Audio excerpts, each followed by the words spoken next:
meeting. It's the first meeting that we're holding under this new model of delivery where we cascade information on key topics directly to you all.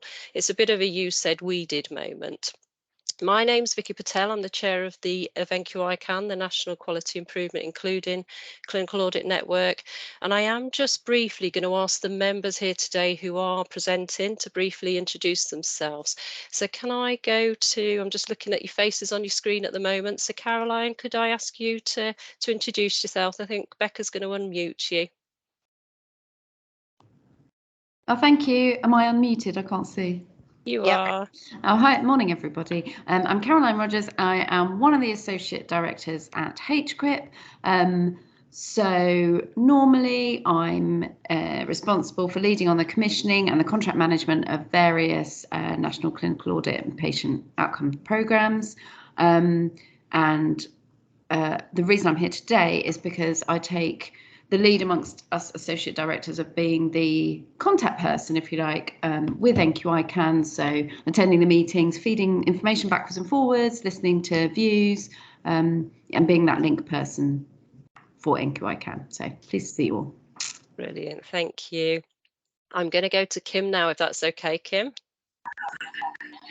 Thanks, Vicky. Hi, everyone. I'm Kim Rosell. I think many of you will know me. I've been around for a while. I'm the head of patient and carer engagement at HQIP, and I work with Caroline as a link person for NQICAN and HQIP. Lovely, thank you. And I think we'll head over to our NHS England team for Rebecca, Mandeep and Dominique. So is Rebecca there? Rebecca Campbell? Hi there. Hi. Campbell, nice to see you all. I'm a senior programme manager in NHS England, leading on the National Clinical Audit for Improvement work. Lovely, thank you. Mandeep?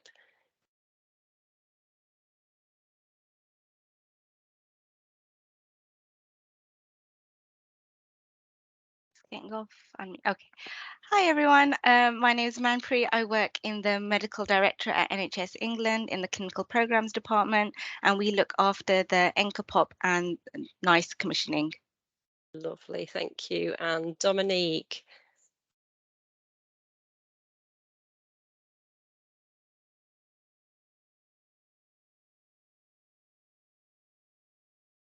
Good morning, everybody. My name is Dominique Mullings. I'm the Clinical Programs Manager in the Clinical Programs team, which Manpreet has just explained, so I won't go over that. So hello, everybody. Thank you. And then over to our NICE team. So Jo Campbell? It's Jo McCormack. Oh, I'm so sorry. Jo McCormack. Hi everyone, thank you. I nearly said something and I thought, Campbell, maybe there is somebody else. It's me. No, it's okay, Vicky, thanks. Hi everyone. Will be joined by one of my colleagues, also from the field team at NICE, Chris Connell. He's joining shortly, but my name's Jo McCormack. I'm a nurse by background, but for the last 5 years, I've worked in the field team at NICE. There's a team of about 10 of us and we work regionally. So I happen to support the Midlands and the East of England. And it's great to be here today, and we've got a presentation later. Lovely, thank you so much, Jo. And then actually I'm just going to move to Sarah Chesel. Could you introduce yourself at this point, please? Yes, of course. For those of you that don't know me, I'm Sarah Chesel. I'm General Secretary, which is Deputy Chair for NQICAN. Lovely to see you all today. And Rebecca, would you like to introduce yourself too, please? Hi, I'm Rebecca Shepherd. I do the NQICAN communications lead role. Just be here. Supporting us as always. Thank you, Becca. Fantastic. So you'll notice that your microphones are muted, but please do, if you feel able to put your cameras on so that we can at least all see each other as the screen allows. We are going to record the event simply because we want to make it available to view via our NQICAN YouTube channel, and it means that you can listen to the event again, or certain aspects that you may want to revisit, or even share it more widely with your team. And we will make sure that we provide those links for you. So Becca, could you start recording, please? And could we move on to the next slide, if that's okay? Slides up. Okay. Have we got the Sorry. next one up? No, I'm a bit slow. Apologies. Vicky, also just to say we've been recording since people were entered into the room, so just for the purposes of transparency, Thank you. we've been recording. Yeah, that's lovely. I could actually start talking whilst you're sharing the screen, Becca, if that's okay. Yeah. So you'll have seen today's agenda because it was published for you all as we advertised the event as well, but you'll see it pop up on the slide shortly. You'll notice obviously your mics have been muted, the chat function's not enabled during this event, and it's only so that we can closely manage the time we've got with you today, ensure that we hear from everybody wanting to contribute, so that's going to be via our Q&A platform. In addition, it also allows that focus to be on the speakers and their content so that we are disseminating that information to you all today. So we're really we're really looking forward to hearing from you as well. So you'll notice in a minute when the slide comes up that we've got, don't worry, Becca, we've got some instructions for Slido. So you'll need to open Microsoft Edge, and I can actually talk you through that whilst we're loading the slide anyway. It's better in Edge. And if you literally type in www.slido.com, and as you do, you'll then be prompted for a code. And if Becca, if you could move on to slide 2, fantastic. You'll see on the slide now that there's actually a code there, a hashtag 9775574. You'll notice that then it brings up the opportunity to type in questions. So you don't have to be scribbling down as we're running through today's event. You can actually be typing away as a question pops into your head. Now, obviously, we've got approximately 15 minutes for that Q&A session at the end, so we might not get to every question. Sarah's going to facilitate that session, and she'll be selecting some questions and putting it to the most appropriate panel member. What we're asking is, if you don't mind, popping your email address down when you put your question in, because if we don't manage to get through all the questions, we will be aiming to get responses out to you directly so that we are giving you the answers that you're looking for from today. So as we go through this agenda, then I'll begin with the chair's update, followed by NHS England, and we're going to hear from both the Medical Directorate and the Transformation Directorate there. HQIP are with us, as you know, to give their update from NICE, and then before we move to the Q&A, we want to spend a little bit of time just on our reflections and our first evaluations of our Lunch and Learns, NQICAN's Lunch and Learns, as part of Clinical Audit Awareness Week, and then we're looking to close the session by 12 p.m. So next slide, please, Becca. So obviously it's slightly difficult. We're not in a room together face to face and that we're on Teams. So before we really launch into the speakers' presentations, I just wanted to make sure that we're reaching out to you all today just to check in and get a sense of how you're all feeling. So I'm just going to ask you to open a second tab and put in Slido again, www.slido.com, and this time pop this code in, hashtag 1740221. And really, on a scale of 1 to 5, how are you feeling today? 1 being low, 5 being fabulous. Just so we can see where in the room, how are we all feeling?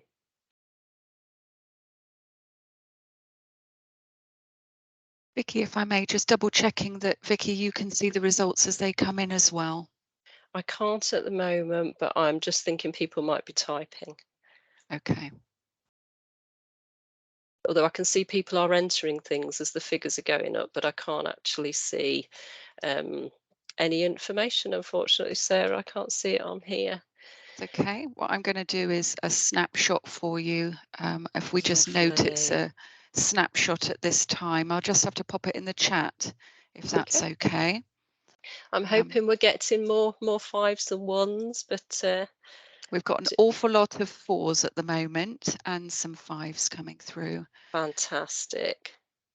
Slight flaw to the plan, our chat is not enabled, so I think it's about recognizing actually that we are making sure that we're touching base with each other, I think, within our teams as well. And actually, if you are having today, if you are feeling slightly lower, or again, on any particular day, it's about making sure that we are reaching out to other people in our teams, and that within our own organisations through COVID, we've seen a massive increase in that health and wellbeing support that's out there for us.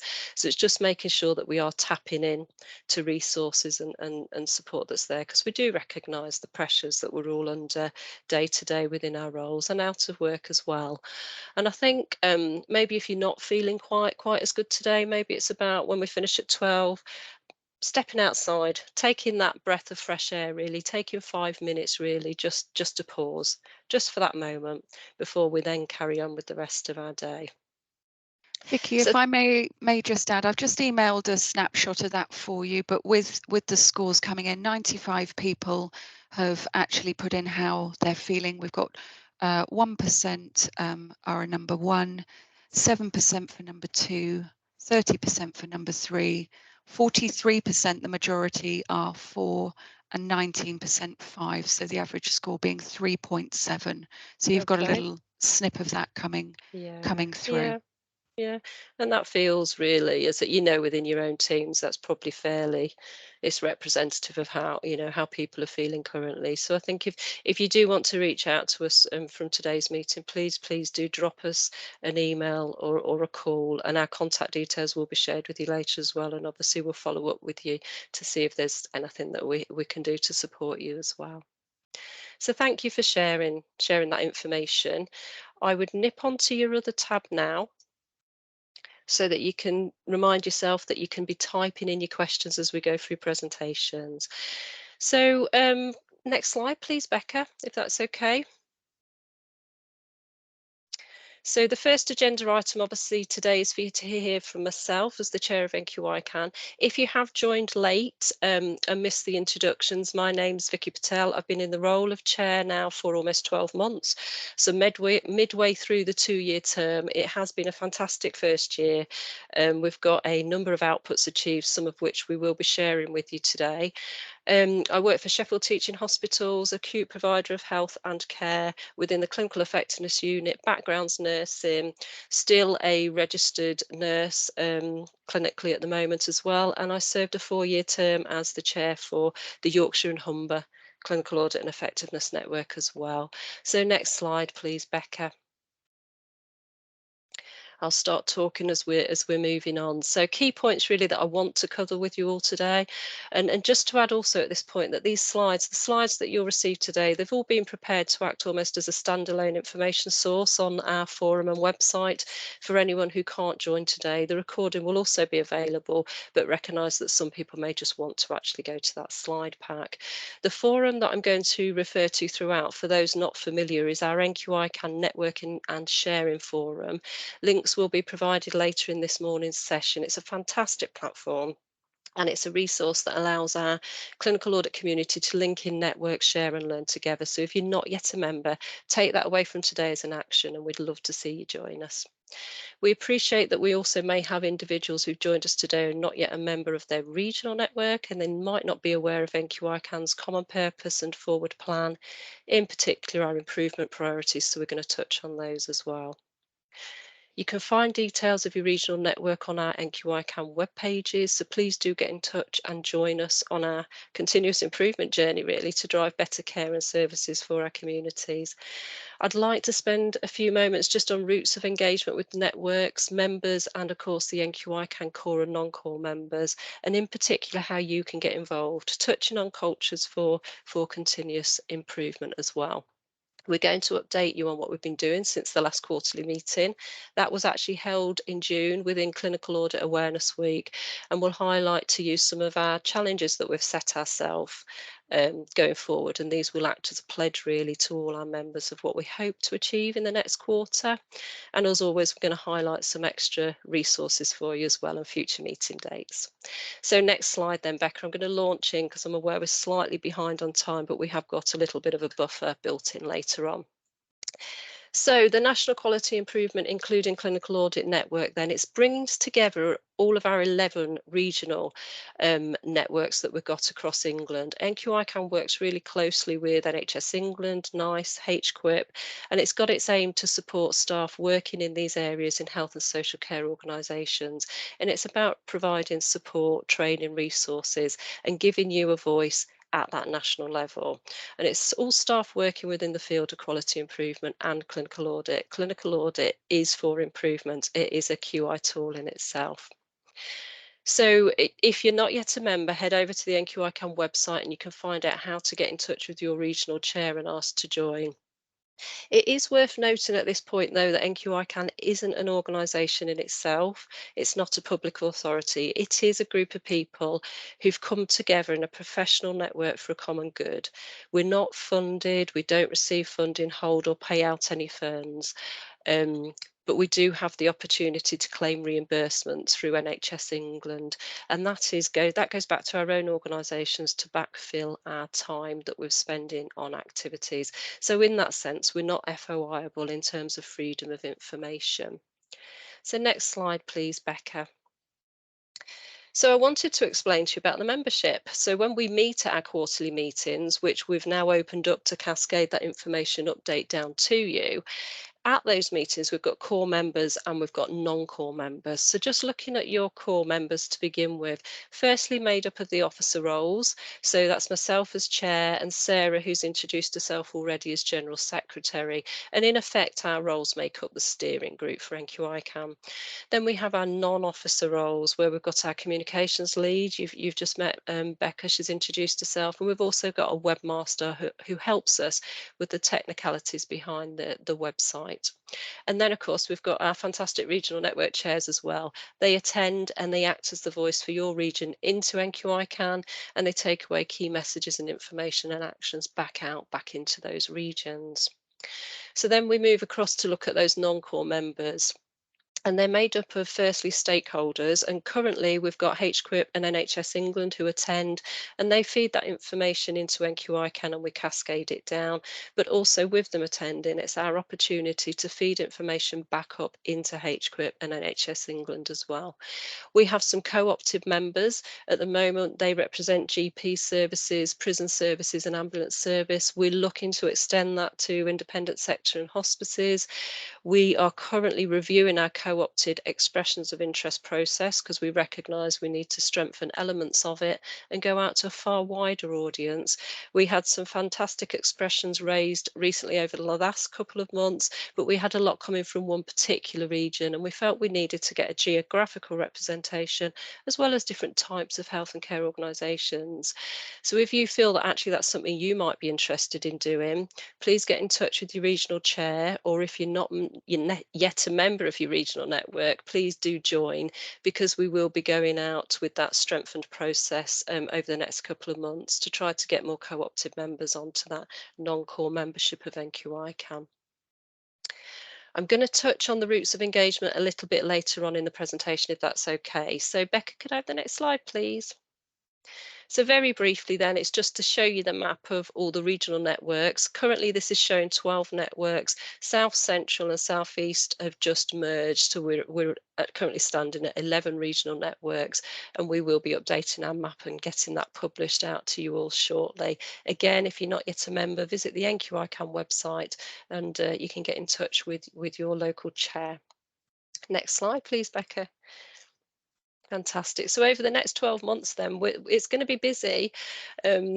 We've been busy over the summer, really looking at our infrastructures and trying to strengthen the regional networks alongside strengthening NQICAN.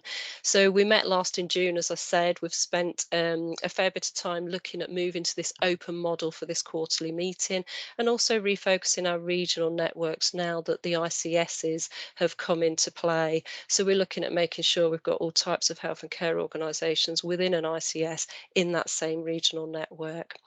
So chairs are currently reviewing the membership. We've developed invitation flyers. We're looking at new members packs that we can share across all the regional networks to welcome our new members in.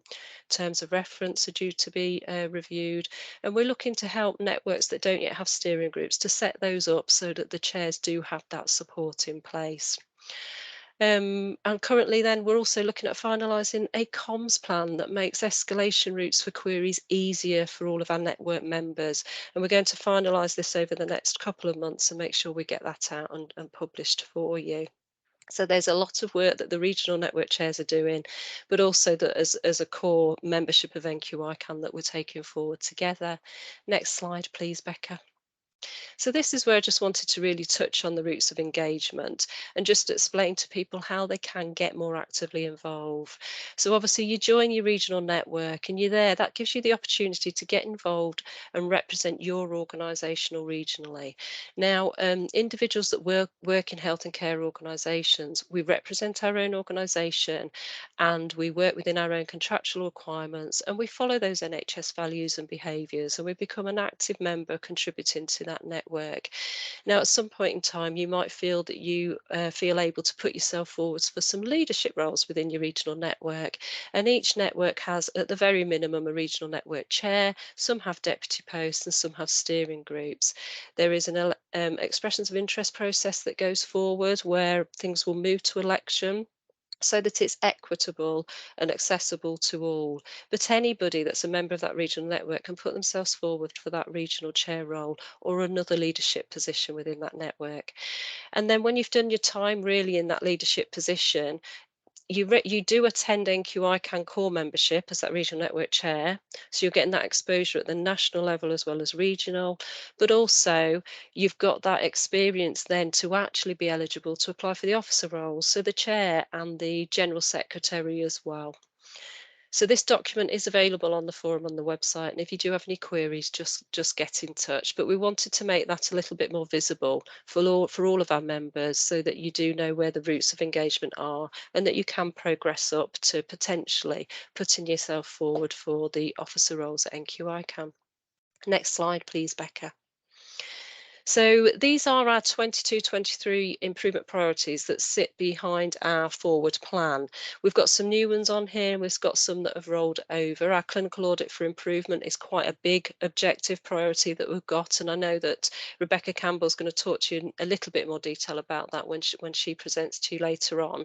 But other things such as the National Clinical Audit Resources for Junior Doctors, HQIP have put a fantastic suite of resources on their website, but we felt we didn't want to close that priority off yet. We want to take it to the next level because we want to be able to support you to apply that in your organisation so that we are getting junior doctors more actively involved. Hence why you may look here and see a few of the priorities that are still here from the previous year.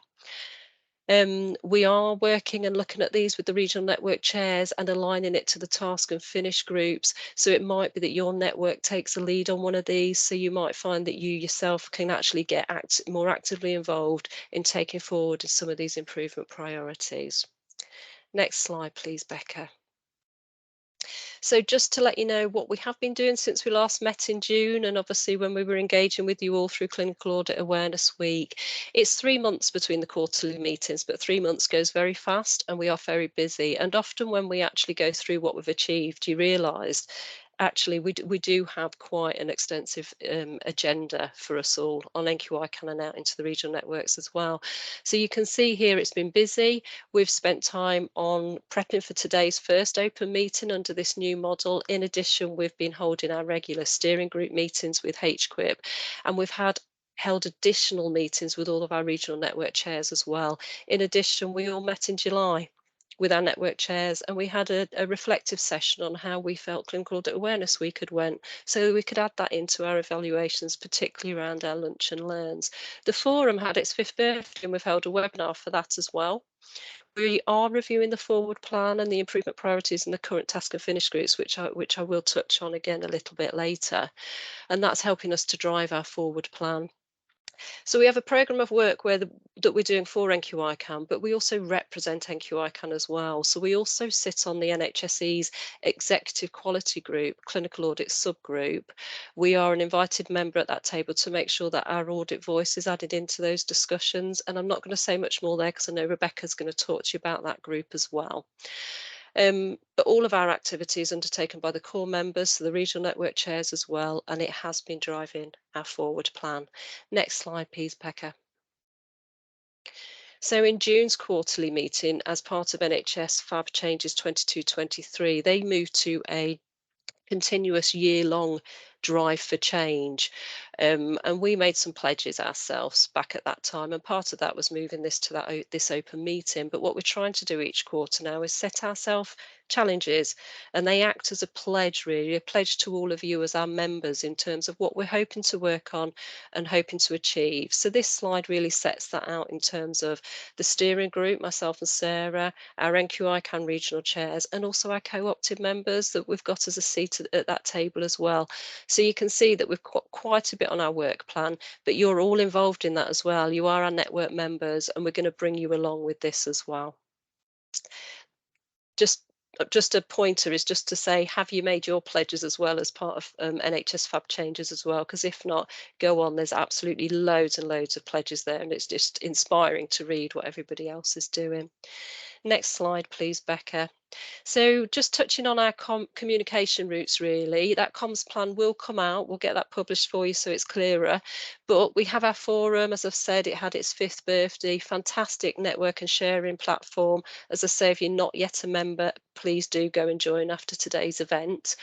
You get monthly newsletters sent to you, signposting you to popular threads, networking and sharing every month. If you're in your regional network, you get a monthly, quarterly newsletter that comes out as well, making sure that you're getting key snippets of information that we want to make sure you're aware of. Our website hosts who we are, our purpose, what we want to achieve, key documents such as annual reports, regional web pages, news events, etc. So worth a visit. And we have our Twitter account as well, but this is very much around putting information out there, sharing resources that we come across. We network on the forum and in our network meetings. Next slide, please, Becca. So the next couple of slides really is about sharing some resources with you, but I just wanted to spend a couple of moments really just reflecting on culture.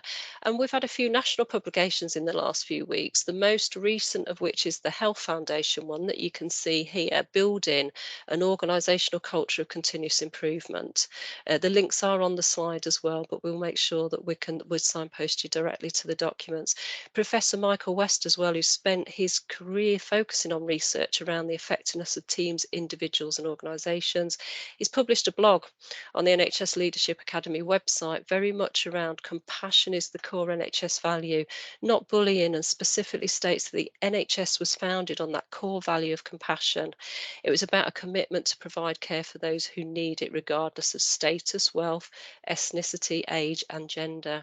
And all our staff make that decision to dedicate a major part of their time to caring for people.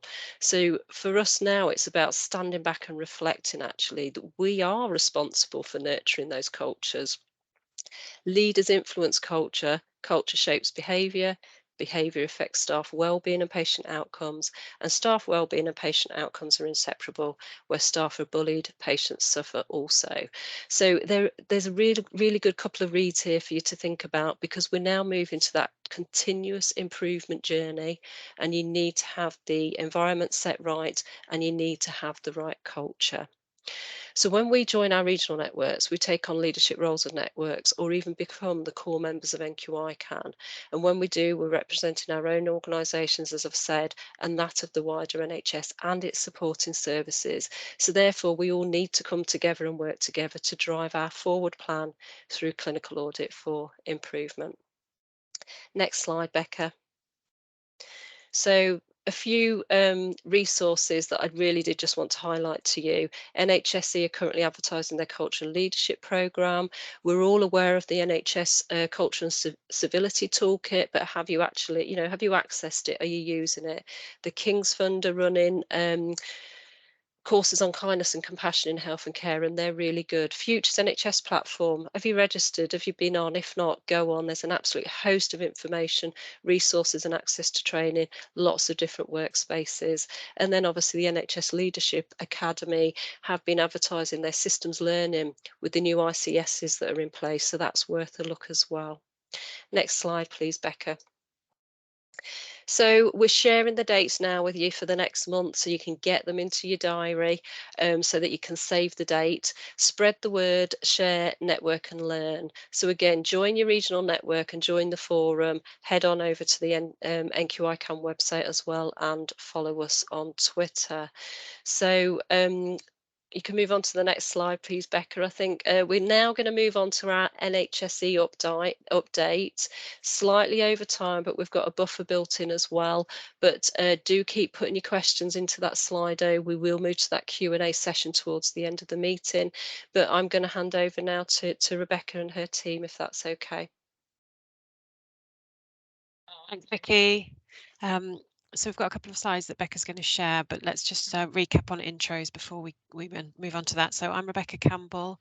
I'm a Senior Programme Manager in NHS England. My role is leading on National Clinical Audit for Improvement, amongst other things. Dominique, do you want to go next? Hello everybody, I'm Dominique Mullings. I'm the Clinical Programmes Manager in the Clinical Programmes team within the Medical Directorate at NHS England, and we manage the commissioning of the NQICAN and NICE guidelines. Manpreet. Hi everyone, I'm Manpreet Ria and I work alongside Dominique in the Clinical Programmes team. Thank you. So we're just going to give a quick update from both Medical Directorate and Transformation Directorate perspective. But before we do that, I thought it was helpful just to have a bit of a recap of the background. So if you could move on, thank you, perfect. So I'm sure people are aware, but it's helpful just to refresh our memories and to understand the kind of distinction between the Medical Directorate's involvement and Transformation Directorate involvement in the work of the clinical audit. So the commissioning of NQICAN is led by the Medical Directorate, delivered by HQIP, and the work that I am involved in sits within the Transformation Directorate and is involved specifically in the improvement element, and I'll give a bit more detail on our work on that in a minute. So Dr. Vin Duiker is the Medical Director for Secondary Care and Transformation. So that means that he sits across the Medical Directorate and the Transformation Directorate, and he chairs the Executive Quality Group Clinical Audit Subgroup that Vicky mentioned earlier. So very much sitting across both of the directorates and a really close link across both medical and transformation teams. So the EQG CASG brings together relevant stakeholders in this field, advising on the content of NQICAN, considering ways of responding to NQICAN recommendations to improve care quality for patients. And that group also oversees the work on improvements specifically around clinical audit. And also just to note for people's information, previously since April 2019, actually, NHS England and NHS Improvement working together as a single organisation. That's now been formalised, and NHS Improvement has now become part of NHS England since July of this year. So you might have noticed previously we referred to NHSEI or NHS England and NHS Improvement. We are now NHS England as one. So let me hand over to Dominique and Manpreet to give a bit of an update from the Medical Directorate, and then I'll come in with an update from the improvement side. Hello everyone again. So just a few key updates that we have. So regarding the quality accounts, some of you may be aware, I'm not sure, but there's currently a national review being carried out to evaluate the form, the function and the relevance of the quality accounts going forward. And that's more like a long-term look at stuff. Because in the meantime, HQIP is actually carrying out a scoping exercise to identify which topics will be included in the 23-24 quality account. So that those will go ahead, but it's being reviewed just to see how well it works going forward after that. A quick update about the obesity audit. So last month we saw the first data output of the National Obesity Dashboard, which was well received by those who've been able to review it. And this is the first milestone that has been reached and will help to drive improvement in the care access by adults and children living with obesity and who are overweight. Thank you, Dominique, and I'll cover the last 2 points.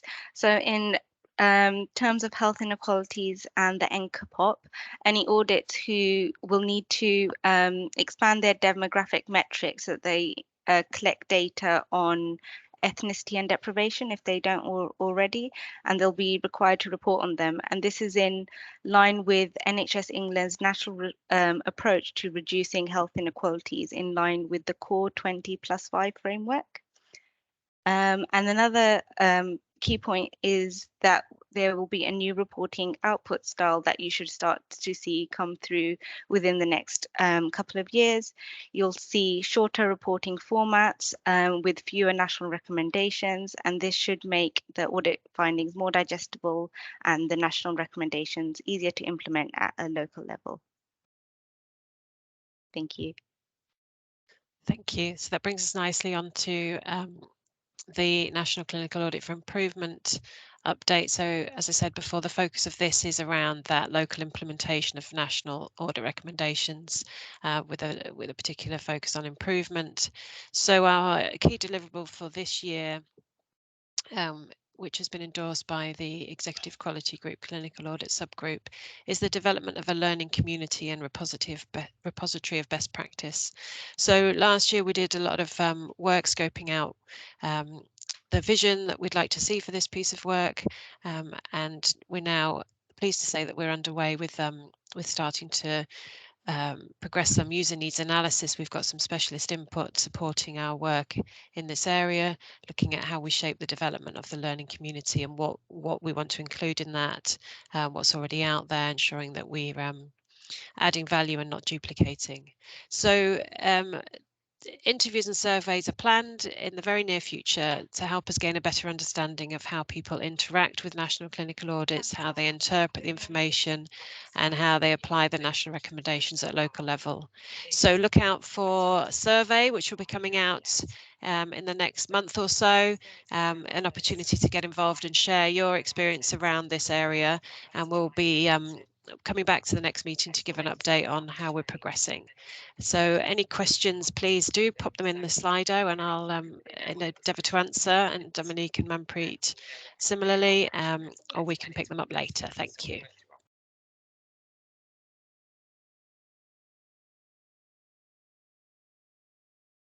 Thank you so much. I was struggling to unmute myself there.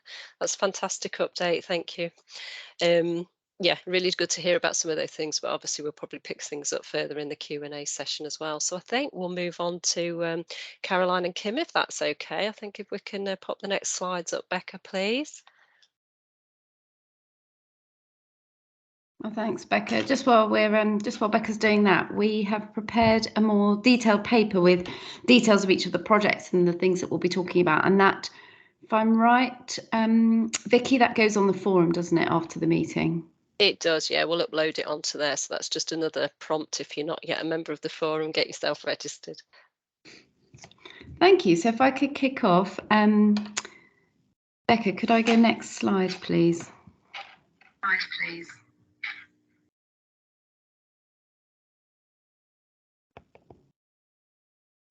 So just a little bit about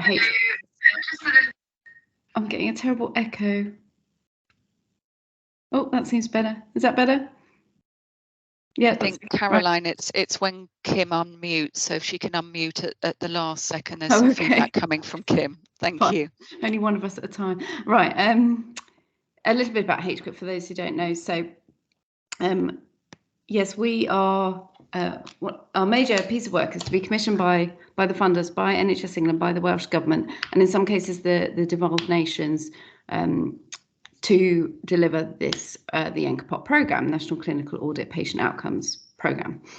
And we are, can I go to the next slide, please? Thank you. So responsible for a number of areas related to that. So we've got about 40 programmes that we commission various providers to run and that you're all very familiar with. And we try to support NHS England and the Welsh Government with a number of activities all around measuring patient care. So we just touched on quality accounts. Again, we work with NHS England to deliver that quality accounts list. You've got the link there for the previous quality accounts list, and the work is underway to develop the list for next year. And there's a survey going on right now, actually, for audits outside the NQICAN to put themselves forward to be on that quality accounts list. Those audits within the NQICAN, they will be on the quality accounts list for next year, so they're not included in the survey. Next slide, please.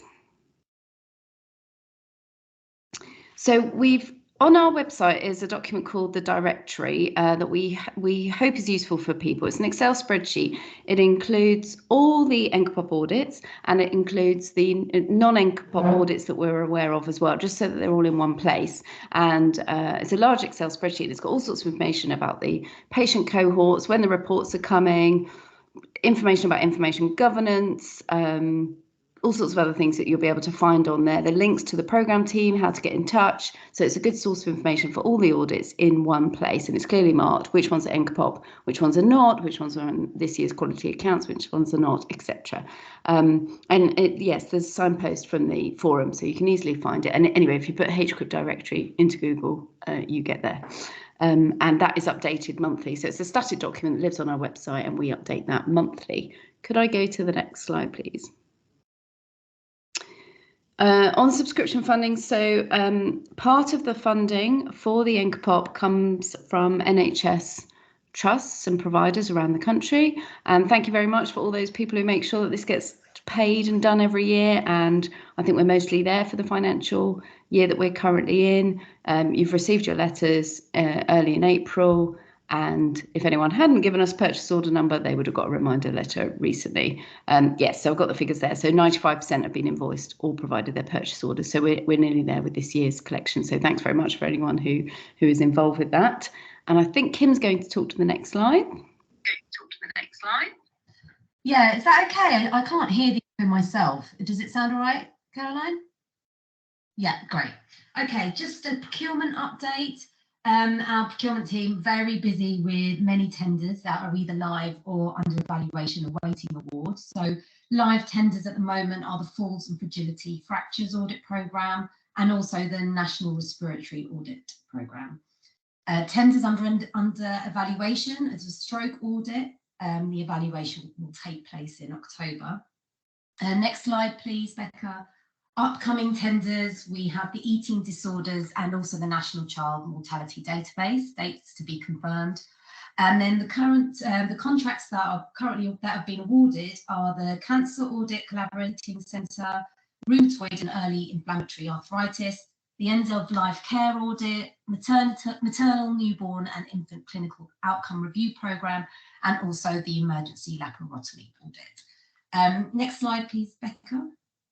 Just a few reports that have been published. We have a full list of the recently published reports, which are from the last quarter since the last update we gave, and the full list will be on that paper that will be found on the NQICAN forum. There's a number of documents, about 25 reports from that list. Also, the obesity audit dashboard, which actually Manpreet already mentioned, so I won't go over, but their dashboard is now available on the NHS digital website. And finally, our 2022 impact report was published, and it summarises some of the key impacts the NQICAN projects have had in these 4 category areas: national, system, local and public. And also available are a number of in-focus short reports detailing the impact of particular projects. So you'll find all of that on our website. And Caroline, back to you. Oh, thank you very much. So hopefully everyone's familiar with the National Data Act policy, which is now live and enacted. So applying to NHS providers across the country,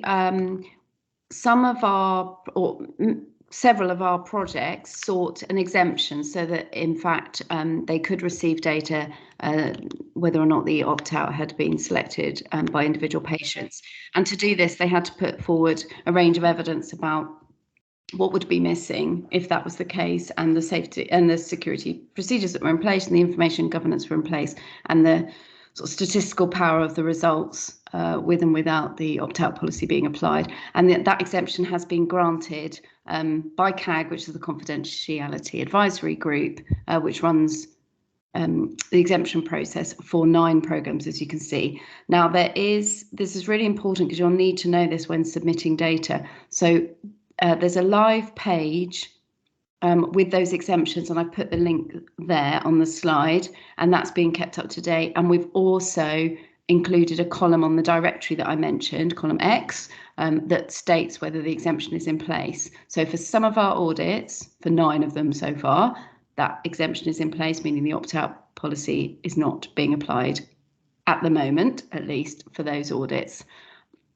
The second half of this slide is just to mention, as I mentioned previously, that the second part of the previous slide, thank you, was that the cardiac audits have been taken in, we could call it in-house by NHS England. So they're not part of the NQICAN programme and commissioned by us. They're being hosted by NHS Arden and GEN, Commissioning Support Unit, and they're being brought together with other cardiac audits, for example, the audit of cardiac rehabilitation, which was never part of NQICAN. So they're being brought together, hopefully to simplify things and align the information governance. Day to day, hopefully not a lot of difference in terms of participation, but behind the scenes, the host has changed. The same team was moved across to the new hosts, and that happened in June. That work was all completed. Can I have the next slide, please? Oh yes, we wanted to draw your attention to some of our newsletters that we've started creating themed newsletters, putting together some information on certain themes, and you can see there that our first one was on maternity and newborn. We've put the link there. The current theme newsletter is on children and young people's health, and the next one coming up is on mental health. So collating information about the audits and all the good work that you do and the audit teams do into newsletters. And the second half of that slide is a new report written by our clinical fellow last year, Josie O'Heaney, and it's called The So What of Maternity Data. There's the link there, and the links between maternity data and how it can influence quality improvement. So really important topic at the moment. So the link is there. Could I have the next slide, please? Oh, thank you. Yes, clinical audit benchmarking, which hopefully you're all familiar with. There's the clinical audit benchmarking website. You can get to it easily if you put that into Google. We took some feedback last time about the cohort dates, and they're being included on the slides that you see on the clinical audit benchmarking website. So this is a way for anybody, particularly trusts, to look at very clear, simplified data from each trust for each individual audit. They are being updated continuously. The data is compiled and analysed by the CQC. There's an email address there which we can take any correspondence. There's been quite a lot of changes recently and new reports and new data being added, so I would encourage a look at it over the last few months. I know things were a little bit slow over COVID, but quite a lot of data has gone up there recently. And also audit data is being put bit by bit onto the Model Health System portal for those who have access to that, and I believe you can get access to that if you have an NHS email address, and the link is there for you. And I think the last slides are for Kim. Oh yes. Yes, just a quick update about patient and public involvement work.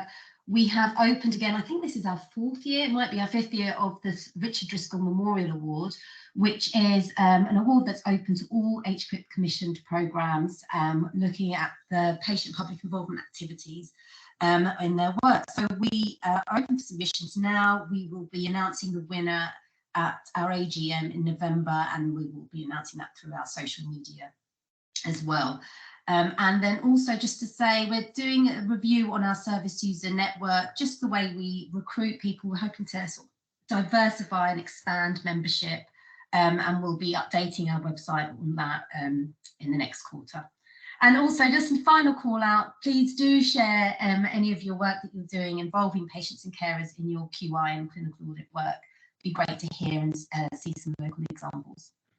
I think the next slide, Becca, is the final one. Just say thank you. There's our email addresses if any of you want to get in touch. And please do put your questions in the slide. Thanks, Vicky.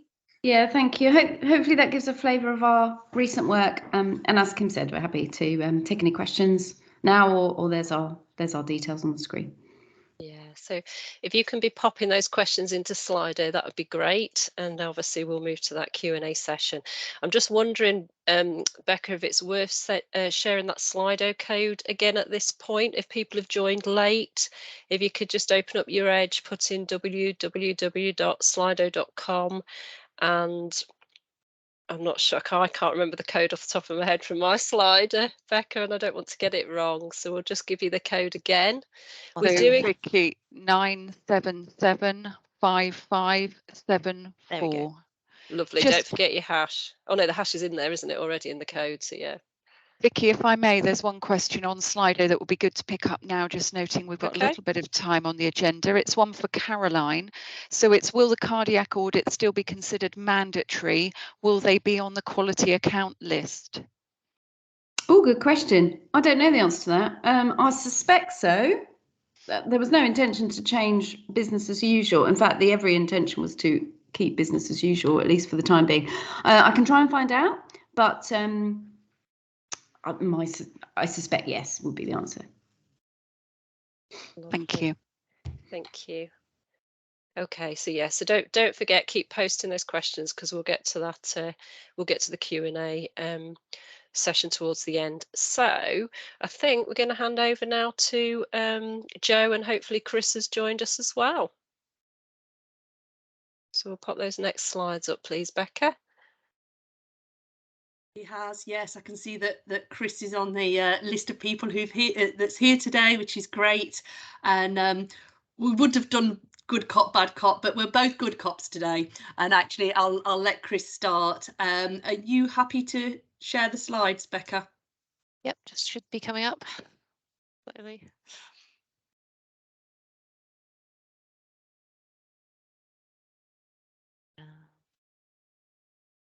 That's brilliant. Are you good to go, Chris?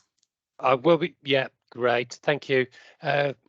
Good morning, everybody. I'm Chris Connell. I'm Associate Director with the NICE field team for South England and for Wales, joining Joe here today. Thank you ever so much for inviting us. I think we've got 20 minutes and we're going to try and talk for a little bit less than that. When we spoke with Vicky and Becca earlier on, what we're going to try and do here is cover some of the kind of high level developments at NICE that are going on that we think, first of all, may be of interest to you, but also to see whether we can relate as to kind of what the direct relevance is to the work that you do. We're aware that lots of the field team attend regional meetings of various audit and governance networks, and we hope this can kind of perhaps prompt some of the kind of more discursive conversations that take place there. But despite so many people being here today, hopefully there may be some chance for questions as well. So next slide, please.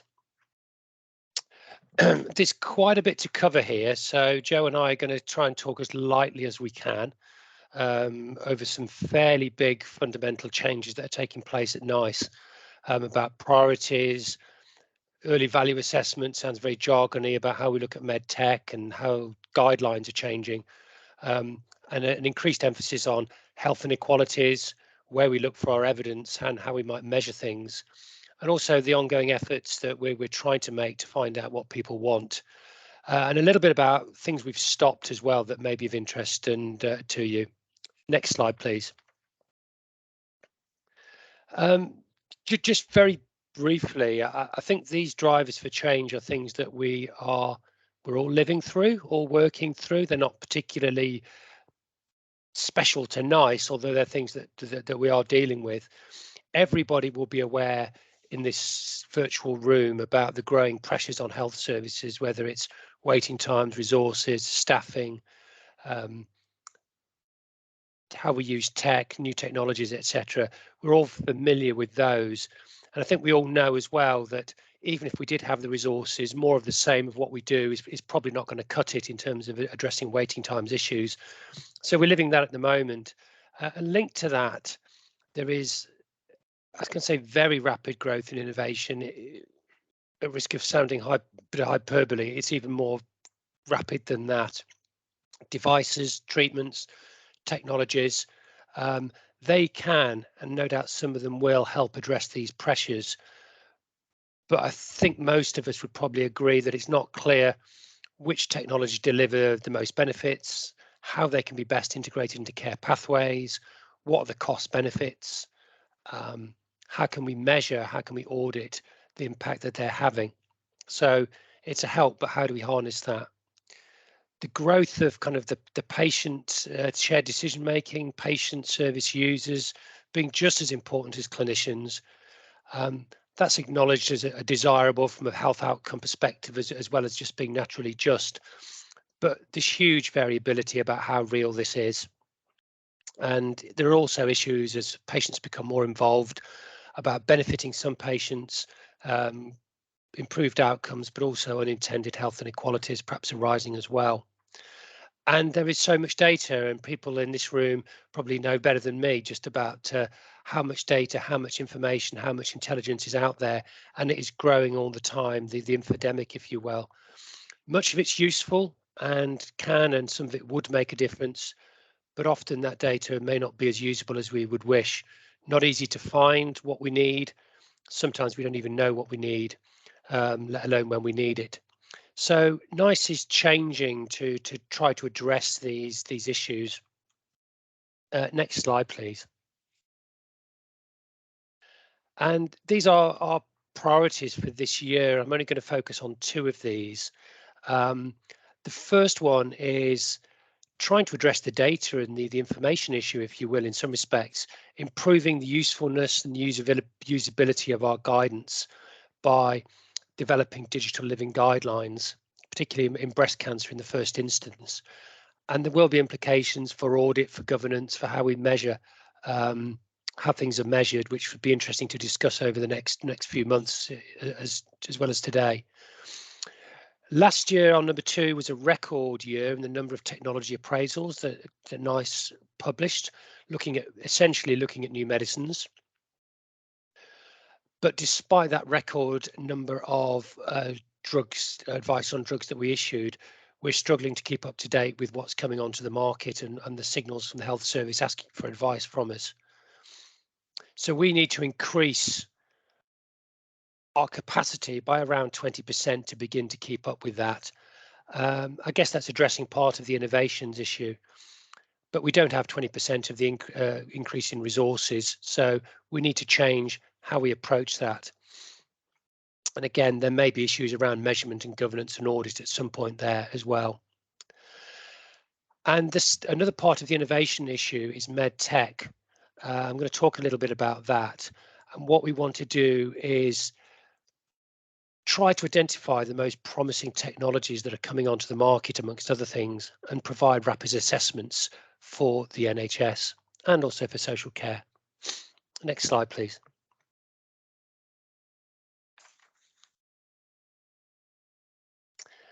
As well as continuing to deliver what we always have in many ways, the core advice and the core guidance.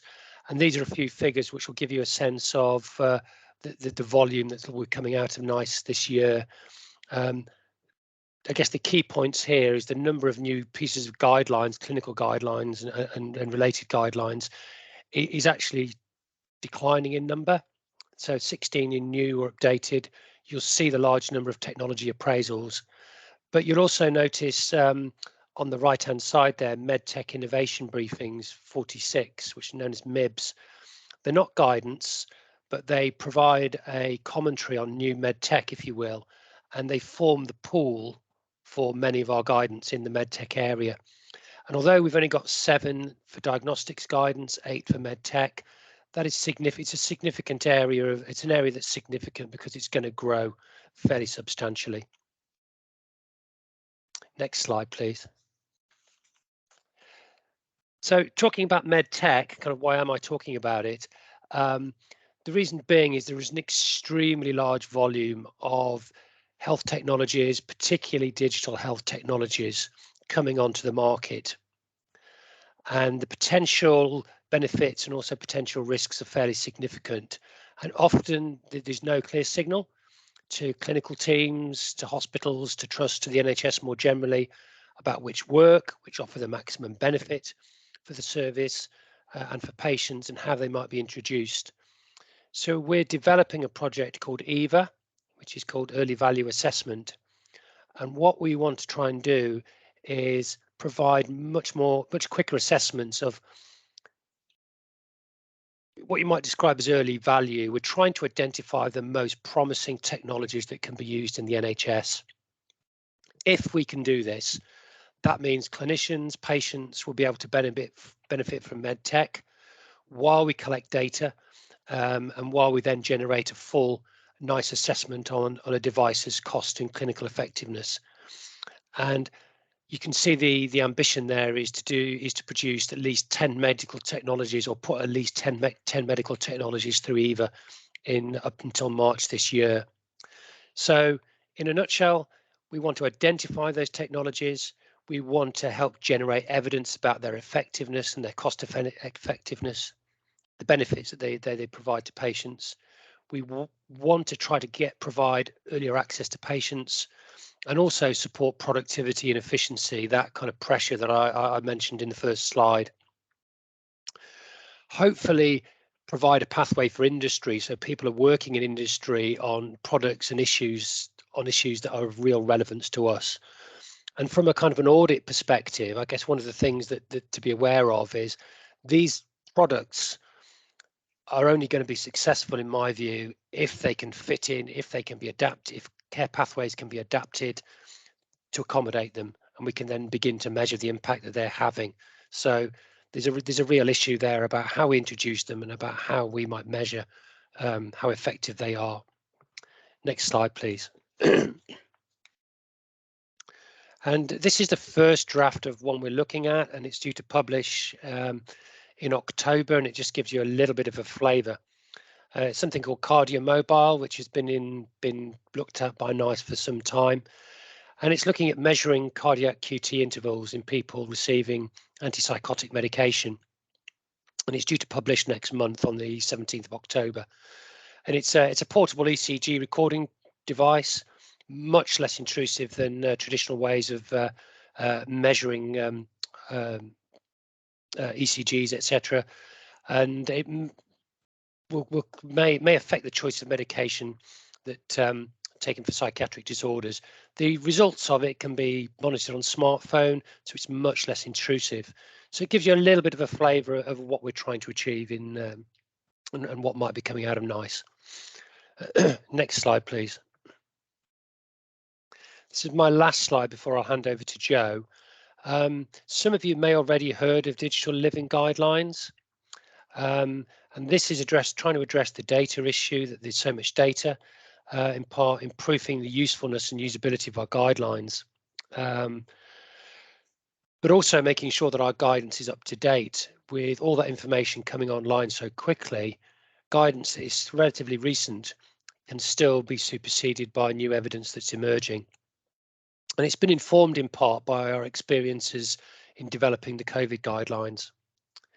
The primary kind of output, if you want, by March 2023 is that we want to publish recommendations for one topic, which is breast cancer, on the NICE website, and that will be a proof of concept. So what we want to do is to make sure that our recommendations are useful by a whole range of audiences, whether it's clinicians, auditors, people working at ICS level in commissioning and planning. So, but also to try and make sure that our content can be integrated into other systems, and that's kind of moving that so it can be available for third-party decision support systems. And we also want to make sure it's more usable, if you will, as well. An essential feature of trying to do this is that we want to aim to write them so that they can really easily be embedded into other people's electronic systems. This is a lot more difficult than it sounds. When new drugs come onto the market, for example, you look at their marketing authorization, how easily do they fit into existing care pathways? It's not so straightforward as it might appear. There's been a lot of discussion internationally about this, and I think it's fair to say that a lot of people are looking to see what NICE is doing to see how they might adapt their own programs. It's not really been done elsewhere, so it's quite a quite a pioneering effort. I'm going to stop there and kind of give you a change of voice and hand over to Jo for the last few slides. Thanks, Jo. That's lovely. Thanks, Chris. I think it's fair to say there's health inequalities is something very much that the system is talking about, and reducing those health inequalities is something that's always been a part of sort of NICE's focus. It's almost part of our DNA. Achieving those fair outcomes is very much central to the advice that we provide. We do have an existing comprehensive library of guidance aligned to health inequalities frameworks, such as the Marmot principle, or you may have heard of Labonte model, and Core 20+5, which came up just a little bit earlier in this session, and I'll say a little bit more about shortly. And we've also published guidance on more general approaches to addressing health inequalities, and you'll find them through our community engagement guidelines or shared decision making.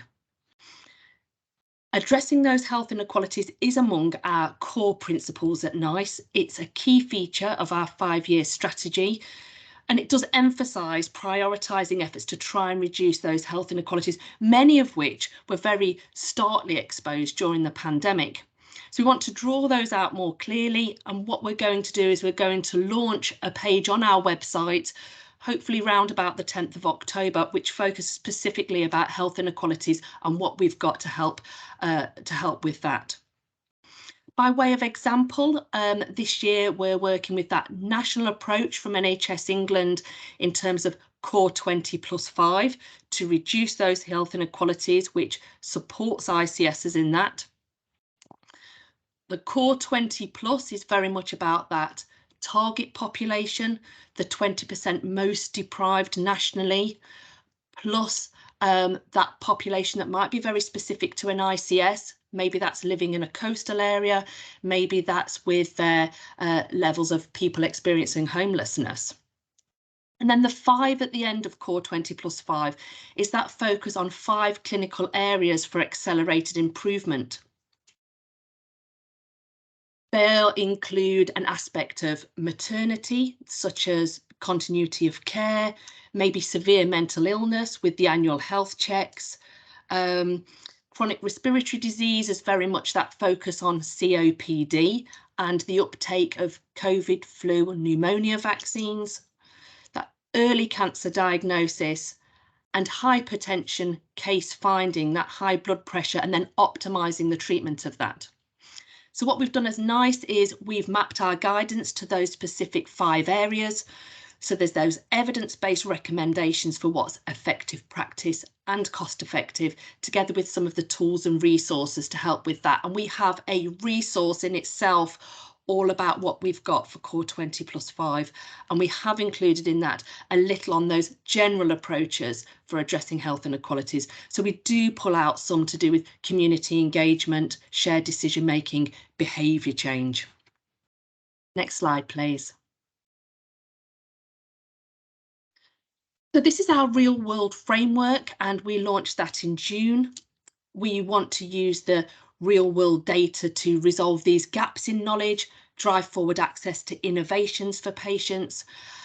We developed that framework to help deliver on this ambition, and that would mean identifying when that real world data can be used to reduce uncertainties, improve guidance, clearly describing best practice for planning, conducting and reporting that real world evidence studies.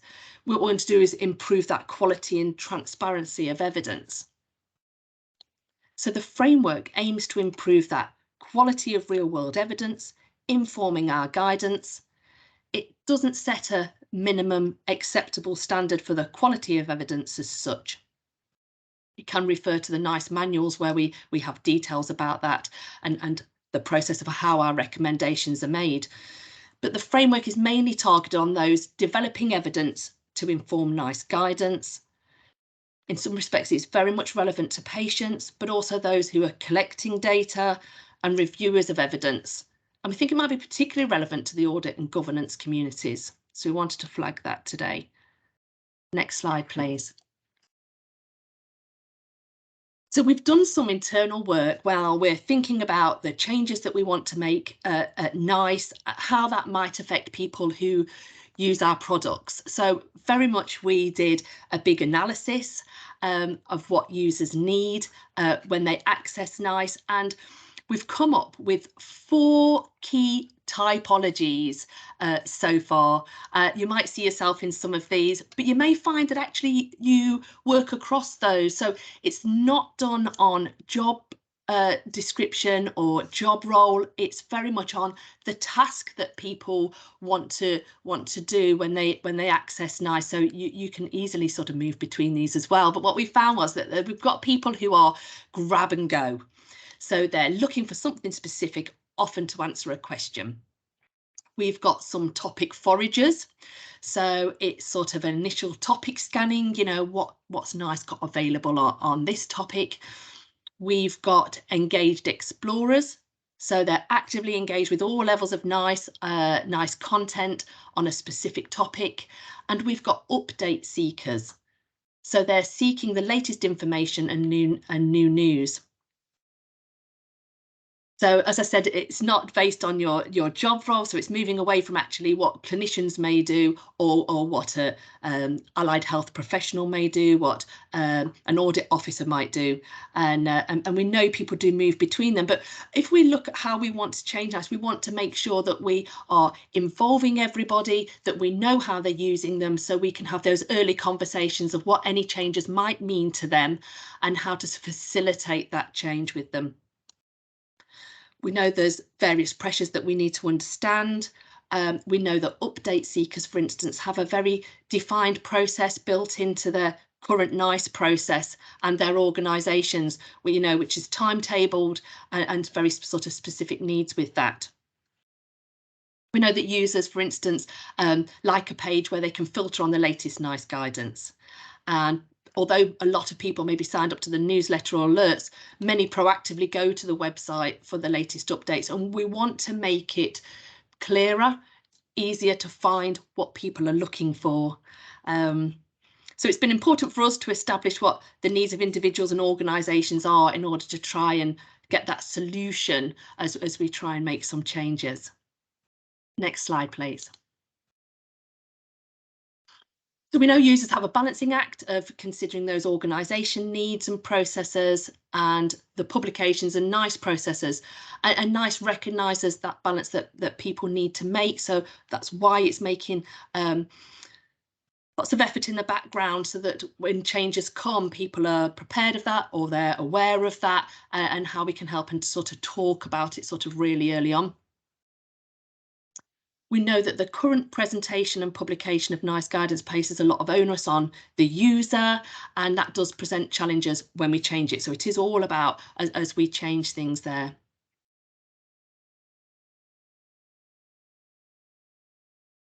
So we're considering the current processes that people use in that. We're engaging with users.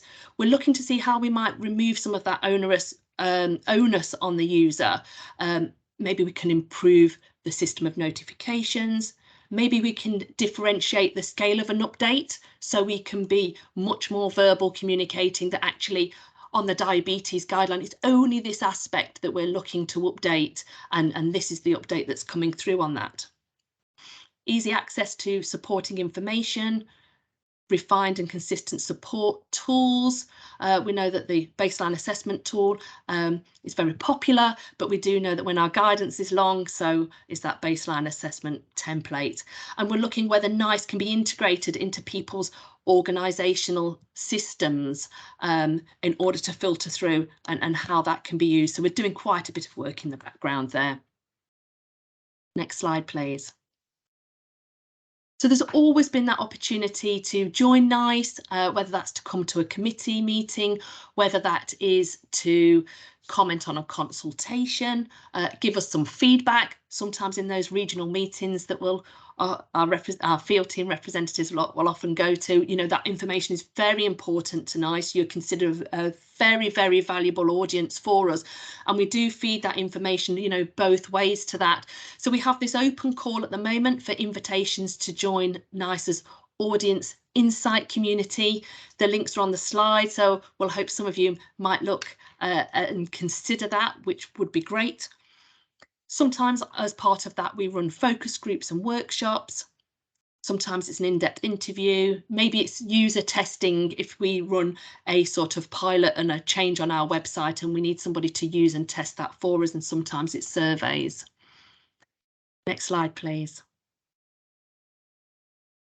Joanne, just a very gentle reminder that we're running just slightly over time. So if we can just watch the time. Thank you. Of course, this is my second to last slide. I can talk to it very quickly. We've stopped a few processes to allow us to do further work as part of the 5-year strategy.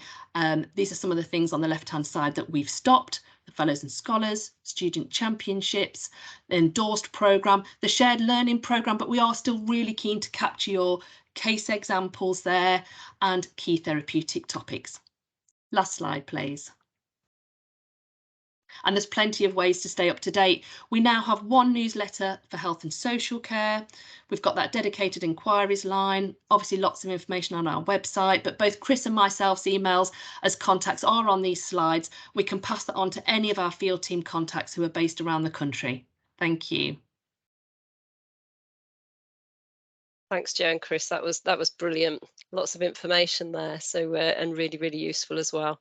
Yeah, I was a little disappointed when you told me recently about the shared learning, but going, because obviously we like to be able to submit to that and learn from everybody else as well. But at least we know you're still doing things in the background. And it's just to reiterate to everybody that's in the regional networks that although we've obviously got Jo and Chris coming to the central open quarterly meeting, that your regional reps will still be attending your regional networks. And we hope to see more local discussion at that level now, picking up challenging pieces of guidance and working together to learn from each other and how you can implement it in your own organisation. So yeah, really useful members at our regional networks as well. So it's fantastic they're going to still keep coming. So I'm going to move on to the evaluation of the lunch and learns, if that's okay. I hope that's okay, Sarah. You're not adding anything in at that point, so I shall keep going then. So Becca, if you can share the slides, please.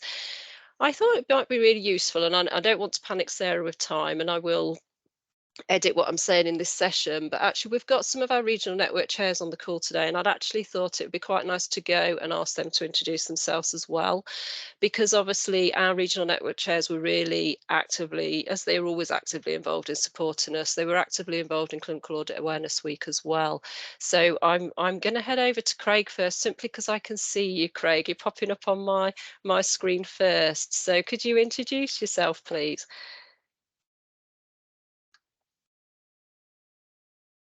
We'll need Becca to unmute you. There you go. She's done it. Fab. So morning, everybody.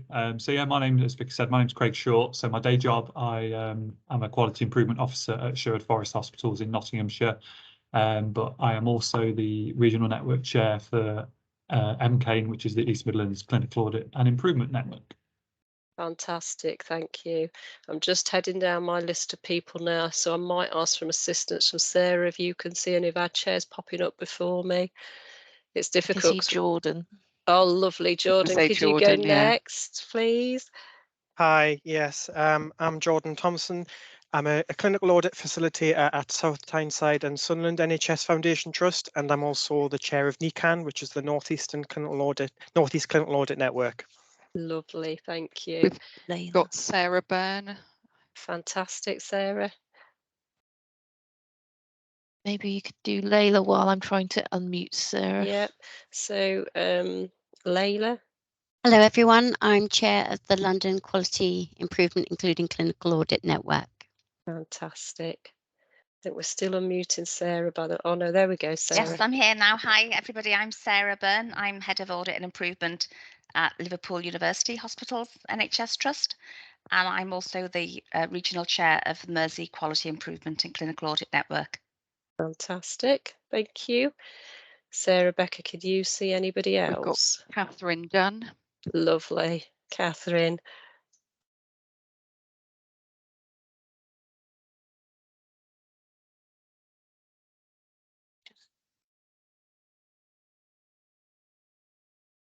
Can we get Catherine unmuted? Yeah, sorry. No, don't worry.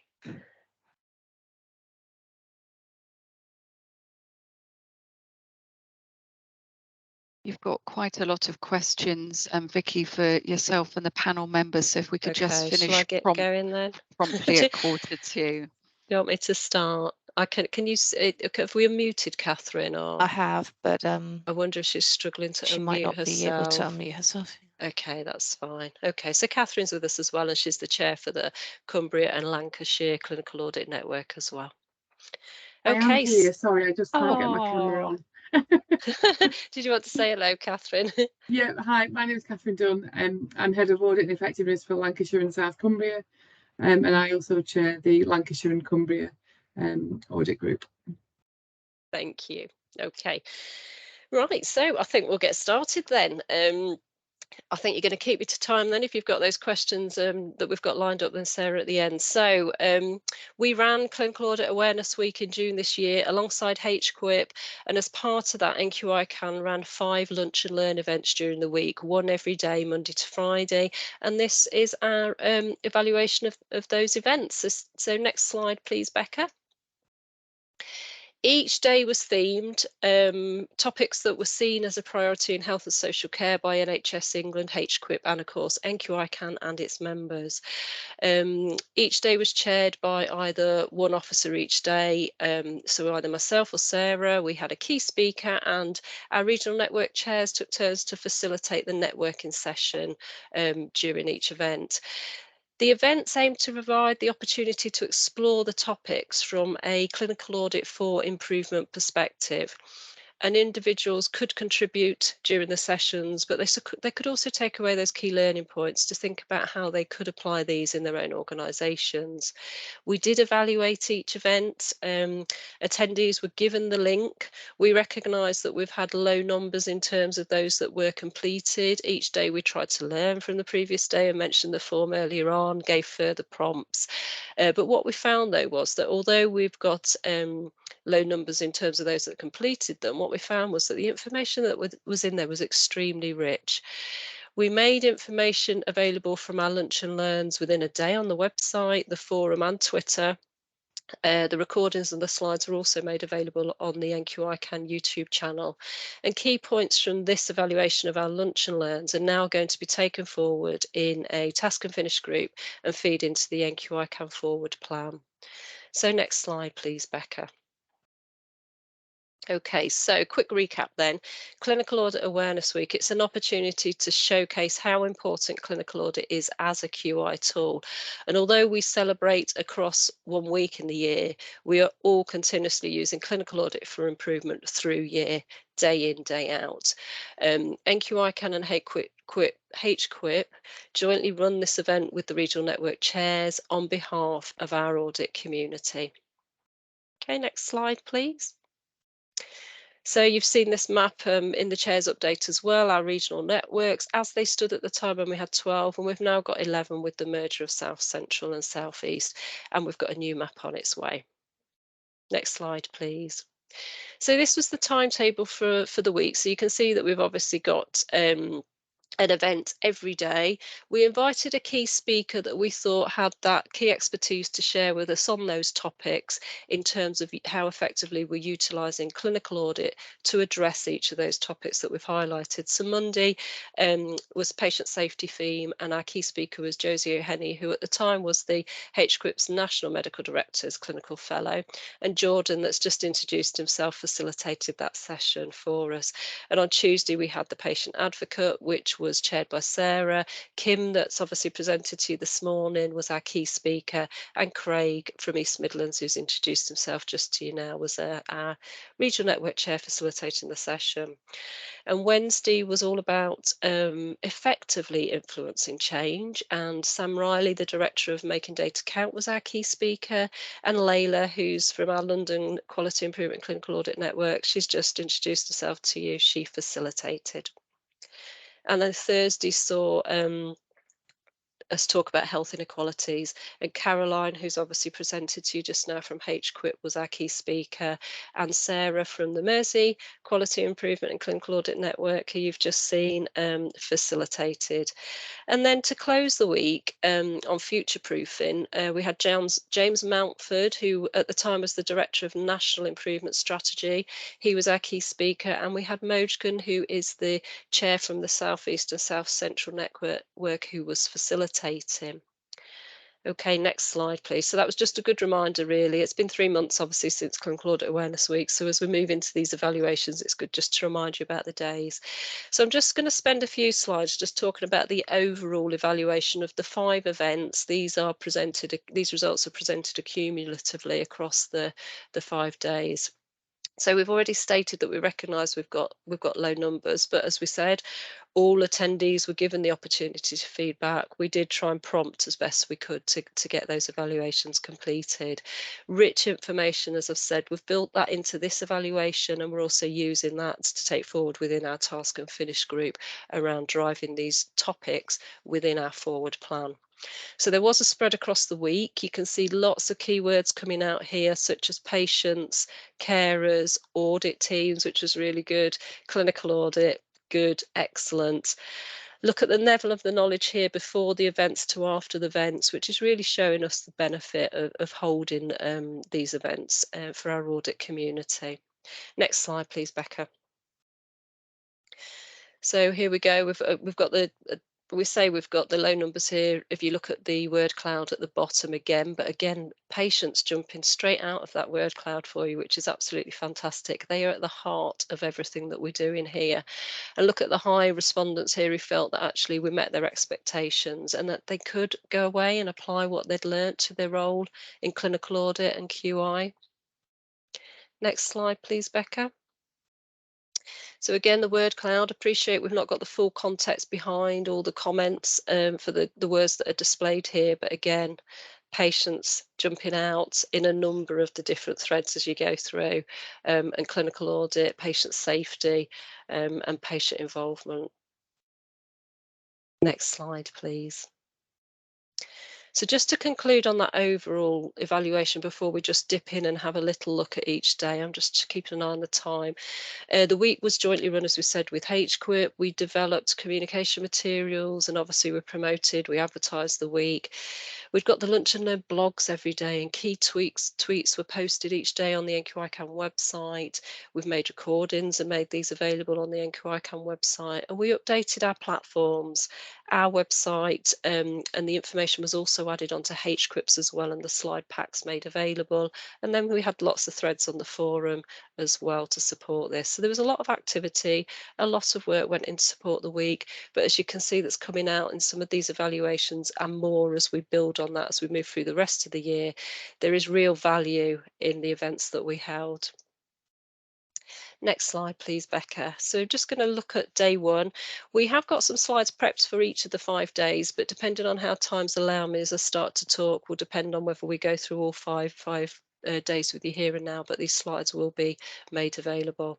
So day 1 obviously was on patient safety, and this was about how can we utilise clinical audit to continuously improve patient safety and reduce avoidable harm.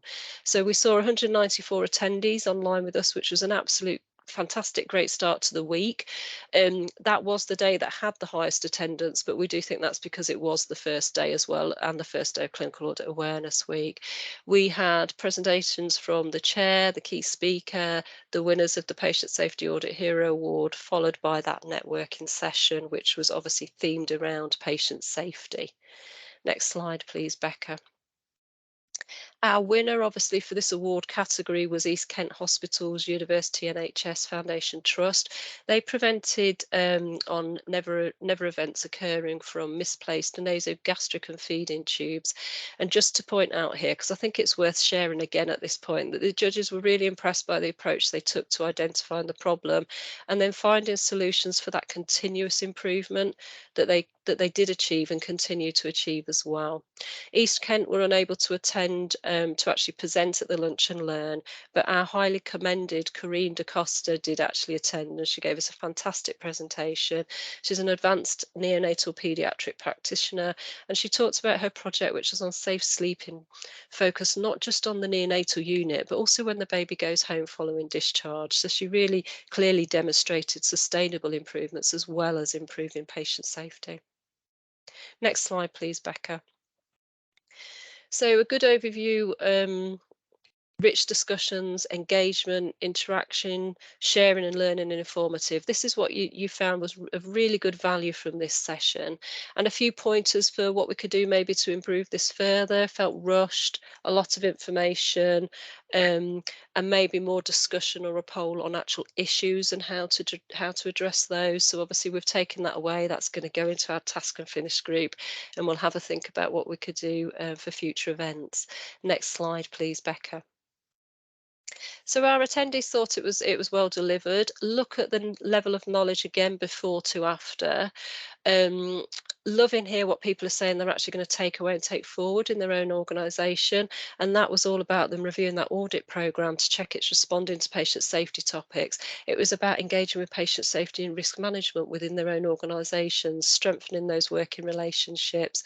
And this kind of event's a good opportunity to network, and we need to advertise that more widely in their own organisations as well. So that was really good to see. And I can also see the comment about somebody not feeling empowered to take forward these ideas, and actually it's about encouraging individuals that feel they're in those situations actually to reach out to your regional network, the forum for support and ideas of how to tackle that, so that you do feel that you can take forward elements. Next slide, please, Becca. So what was amazing about each day is the tweets, the amount of information that was going out and how you could see what people were doing in their own organisations, and on people were tweeting on the back of the Lunch and Learns as well, specifically around the themes of the day. These tweets are on the NQICAN website, and they did get captured in the daily blogs as well. So if you do want to go away and have a relook at those, they're all still available for you on those websites as well. People held stands, they made local publications of information, and they were generally going ahead and promoting the week. So it was really good to see. Next slide, please. Okay, so we're on to day 2, patient advocate. Just check him a slide. Will you just prompt me, Sarah, if I'm going over and we're starting to encroach to that Q&A session. So I will, Vicky, if I may just quickly say, I think with you finishing promptly at 1:45, perhaps just a little speed up on the day, because folk can look at these afterwards, perhaps just the highlight points. Yeah, that's fine, thank you. So again, focused around patient engagement here. This one was a panel discussion with the HQIP Service Users Network members.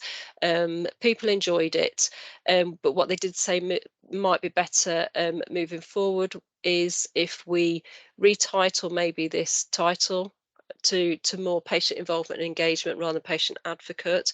We didn't have award winners for this category, and it might be that we need to relabel it next year.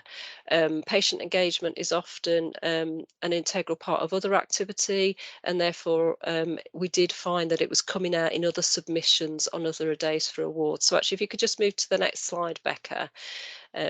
Fantastic. So attendees valued time to discuss and share examples and hearing about ways to actually actively involve patients in audit as well.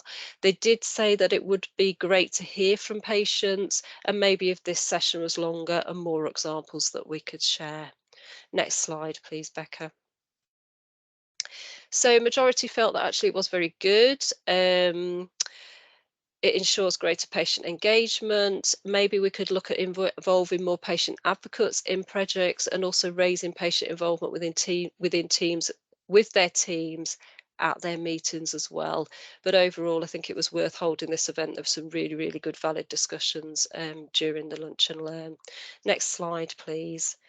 You should be able to see the Twitter activity again that went across the week. And as Sarah's just pointed out, you can head over to the website and have a look at the blog as well.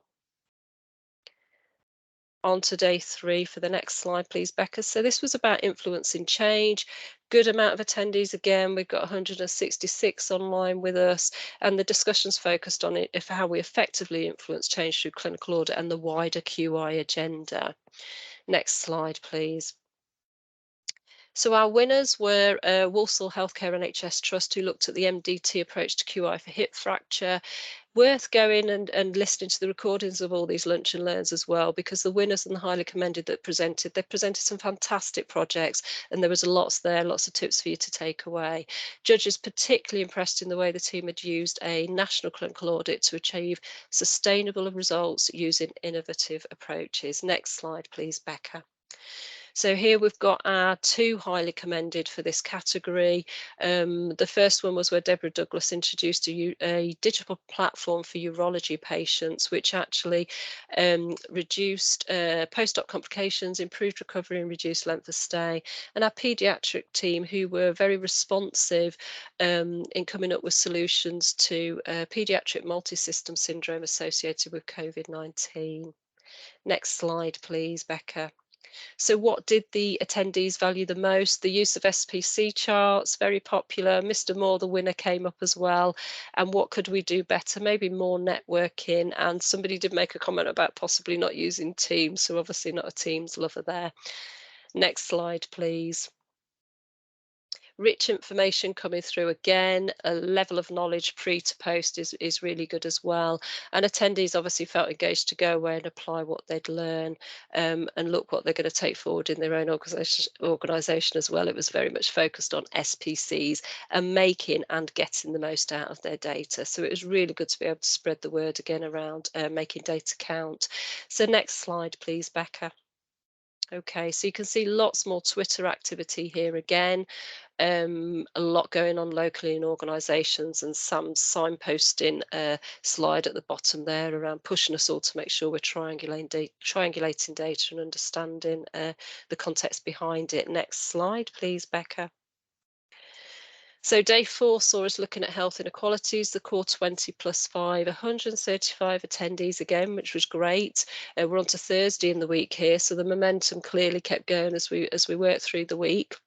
Focus on identifying and reducing health inequalities, and we had presentations obviously from the chair, the key speaker, and the winners as well. Next slide, please, Becca. We had 2 award winners, as you know, Epsom and St Heliers, and then our national paediatric diabetes audit as well.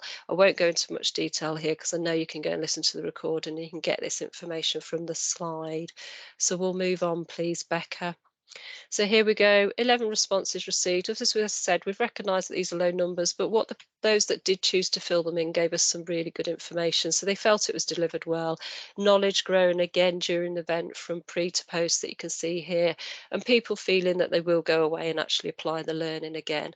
Really pleased to see the takeaway messages as well of what people are going to take forward, such as cultural competent care and how clinical audit can actually contribute to promoting health inequalities awareness. And then somebody talked about actually adding this into their clinical audit strategy. So I thought there were some really powerful actions there, key points that people were taking away from that event. Next slide, please, Becca. Fantastic. So what did they value? They don't see addressing inequalities as impossible, which was fantastic to hear. The presentations they felt gave good insight on what could be achieved, and the examples showed real life impact and gave them lots of good ideas. And what could be better if we had more service user experience in the sessions, longer session again. There's never enough time, but people wanted to be able to ask more questions and maybe holding events such as this more often than once a year. Next slide, please. Again, this is your Twitter activity that you can see if you go to the website, but fantastic to see it happening. So we'll move on to the next one, please, Becca. And we're on to day 5. So day 5 saw us closing the week looking at future-proofing health and care, and this was all around sustainability. 105 attendees again, so we're looking at good numbers. And like I said, we held those fairly consistently through week. Next slide, please. This is focused on our winners, so I won't go into too much detail, but they both showed examples of how they'd focused on sustainability going forward, which is future-proofing health and care, as we've said. So next slide, please. And this is around what people valued from the event, really. And it gave the opportunity to celebrate success. The Q&As were good. The audit is very needed. It's a very needed tool in QI, which is fantastic to hear. People are clearly seeing the benefits and the value. And this was all around information and learning. How could we improve? We've got a comment here about answering the 4 important questions from James Mountford's presentation. So again, we will look at that within our task and finish group as well to make sure that we build on that. More time for sessions and potential tools to assist us with that future proofing. Next slide, please. So, well delivered again, it was felt. Level of knowledge before and after is great as well. Look at what they took away from the event as well in terms of what they're going to take forward. They're going to look to strengthen that local clinical audit plan, treat clinical audit with the importance it should have and not treat it as that poor QI relation. We need to do a lot more in our organisations to make sure that we're celebrating. Next slide, please, Becca.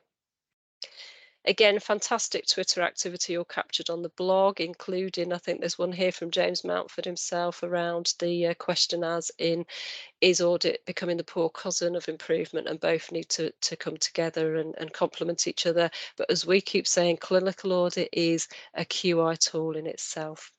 Next slide, please. So finally then, and I think this is the last one, isn't it? So I think I'm okay time-wise, Sarah. Like to say that the lunch and learns were really valuable, and thanking everybody for contributing, whether they were an attendee, whether they were behind organising the event, whether they actually attended and they were a chair, key speaker, facilitator. They were really, really good. They were really good and valuable, and we're going to pick up this evaluation and take it forward in the task and finish group, as we said. I do want to thank Sarah as well, our General Secretary. She's pulled this evaluation together for us, and it's something that we felt was really important to do. It's the first quarterly meeting since we met for Clinical Audit Awareness Week, so it's a good opportunity to share it here with you today, and then obviously to just confirm with you all that that task and finish group will be taking those actions forward. They will be built into our forward plan, and watch this space, because it might be that your regional network's one of the networks leading on some of those task and finish groups that's taking this work forward. So more information to follow, and I think it's a case of just keep talking through your networks or directly via the forum, or obviously directly to our nqi.can1@nhs.net inbox for feedback on what works and what could be better still around these topics that we've covered. I think that's it. I think I brought it in on time, Sarah. You're smiling, so thank you. Thank you, Vicky. Thank you very much.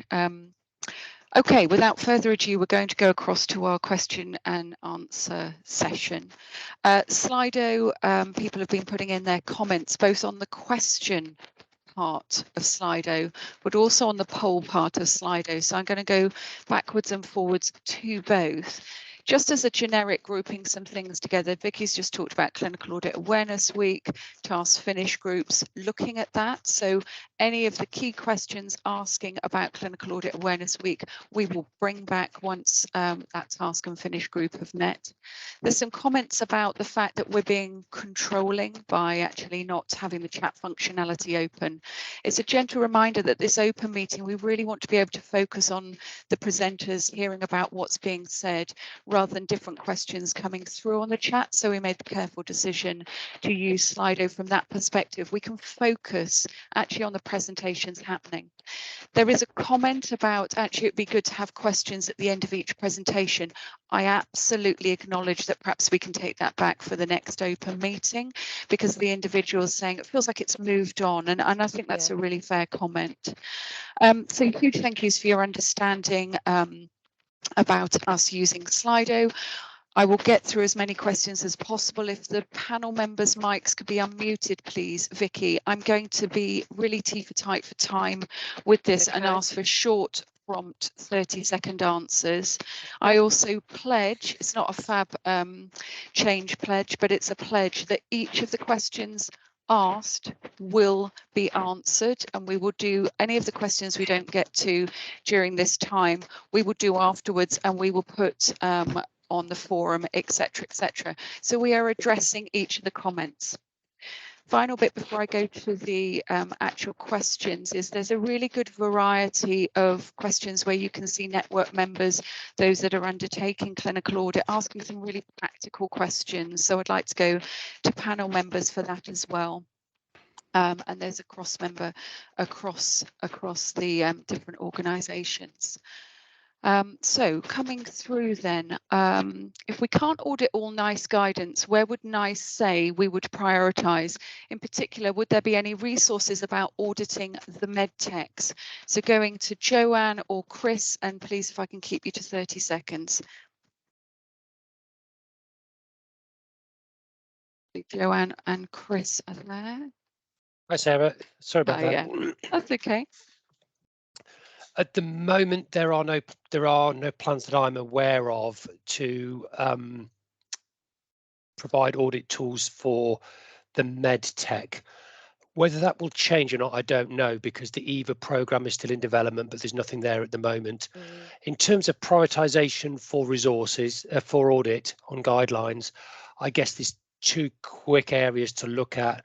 One, and you guys will know this, is that you tend to focus your audit resources on what the national priorities are and where NICE guidance informs that. In terms of specific areas within a guideline that you might want to focus on, it might be helpful to look at the corresponding quality standard, which has statements in it that might guide you as to where you want to put your audit efforts. Is that 30 seconds, Sarah? Thank you so much, Chris. Going to our next question then, will national clinical audit benchmarking work be rolled out to the full NQICAN? So over to Caroline, I would suggest. I think that is the plan, yes, essentially, yes. I'm hesitating because we're having a really good look at clinical audit benchmarking and model health system and seeing if that's a wise place to have data on both places, recognising one's really public and one's close to the NHS, so there are some advantages to doing that. But essentially, that's the plan. Okay, thank you, Caroline. So question to NICE again, some of the recent NGs have been very ambiguous in terms of who they apply to, some very corporate and local authority related ones. How do we process? I think that's an interesting one actually to NICE when we look at going across different organisations. It is, and it's very much really how NICE has been working in terms of integrated care. So it's very much took that stance in terms of, you know, the not only sort of the patient's journey, but where they sit sort of in the system and really needing to join that all up for the patients, recognising that does give individual organisations some difficulty on there, but it is all about that communication with the wider system. And sometimes you can piggyback onto existing meetings that you've got that bring together groups from those different organisations and raise that, and I think that will help progress things for the patient. Thank you. And Caroline, I sensed you'd like to add something. No, sorry, not to that. Just did you note, Sarah, there are a couple of questions on the other link, and yes, I did. I'm very keen to answer the one on turning around report times, because I know we often get asked it. So do you want to take that one now? Because I'm going to go to the live polls as well in a second. Yeah. Okay, so the question is, why will it take a few years to refine, simplify national reports? Writing succinct reports is not that difficult. Time is of the essence. Well, I don't know about the few years comment. So we absolutely recognise that people want their data quickly. Of course, we all do. And so that's why things are changing going forward. And those changes were mentioned by NHS England about producing shorter State of the Nation reports more quickly and disassociating them a little bit from the data so that regular quarterly data outputs are produced and the national recommendations come separately, recognising that our reports and the data have different audiences. The reason why data takes so long to get back to you, because I mean, you know what you entered, so that's immediate, you've got that. It's because it's not that it takes time to write the reports, it's because it takes time to get often takes time to get the national data from the various different sources that it comes from, ONS, NHS Digital, to look at 3-month mortality data, to look at following up births and deaths, and a sort of long-term picture to get the data from across the country so that you can see ascertainment rates. So all of that activity takes a while to get all that in, compile it. Also the data cleaning, if we just gave you back what you gave us, that wouldn't be our full job. The data cleaning, making sure it's really accurate, comparing it with all sorts of the audit teams go back to each provider with the data and checking it and looking for anomalies and checking anything that doesn't look right. So that's what takes the time. But that said, we note the importance and hence the change in all future contracts to produce shorter, more succinct reports more quickly and to produce quarterly data outputs on dashboards in separate activities. Thank you, Caroline. That's really, really helpful. And if the panel members see any questions from Slido that they'd like to jump in with, if they can just indicate to me, we'll go to those. So coming down, one for Vicky and probably Caroline and myself. How do NQICAN leaders raise national clinical audit issues with HQIP? Yeah. Shall I answer that? Oh, sorry, Vicky, go on. No, go on. You tell me how you think you raise Well, it depends how urgently that query comes in as well. But obviously we've got that direct contact with Caroline and Kim in the first instance if we're escalating something. But we also have regular catch-up meetings with HQIP as well, and it would go on the agenda there as well. But yeah, you raise something to us, we communicate it into them. But obviously, Caroline, you're probably going to come from the HQIP perspective now as well. Yeah, I mean, if it was urgent, hopefully Vicky would call me or someone else. Otherwise, we have 2 monthly regular meetings with the NQICAN officers where we keep a running agenda and write, follow up any issues that the network members or the network chairs raise with Vicky. So I always, and Kim always attends the quarterly meetings of NQICAN. So we hear from all the chairs and we hear all the updates and I'm asked questions. And if I can't answer them there and then, I'll take those away and produce the answers afterwards. And then, of course, Vicky, you have the seat at the executive quality group, so the subgroup, so that you're part of the planning and the vision and the setting of the strategy for the NQPOT programme. And the other thing to say is that Vicky or a nominated representative of NQICAN always, I think I'm right in saying always, come to our specification development meeting. So every time a new audit is being defined in that very first setup, there's someone there from NQICAN bringing that perspective that you bring to those meetings and helping us develop the specification for what should be in the audits as they're recommissioned each time. And we are a valued seat on that at that table at those meetings as well. So people do listen when we're feeding information in. And we've also had the odd occasion with the end of life care where actually HQIP met with a few members of NQICAN to really look at what's important to us on the ground for audit teams and clinicians, and all of that information was brought up in that specification development meeting that I then attended. So we were clearly listened to and it was built in. So that was really, really positive, and actually worth feeding back to you all that actually we do have a voice and it is listened to. The forum as well, the national audits have pages on the network and sharing forum. So again, you can raise queries directly there with the audit providers too. Thank you. Whizzing us straight on then, being mindful of time. Is there a timeline for moving the benchmarking over to model health? I think that's a Caroline one. I think I probably answered that. No, I don't know of any firm timeline, but I do know that we're really looking at the moment, noting that we've got data on both platforms, and is that the right thing to do? How can we develop that? So probably more to come on that. Brilliant, thank you.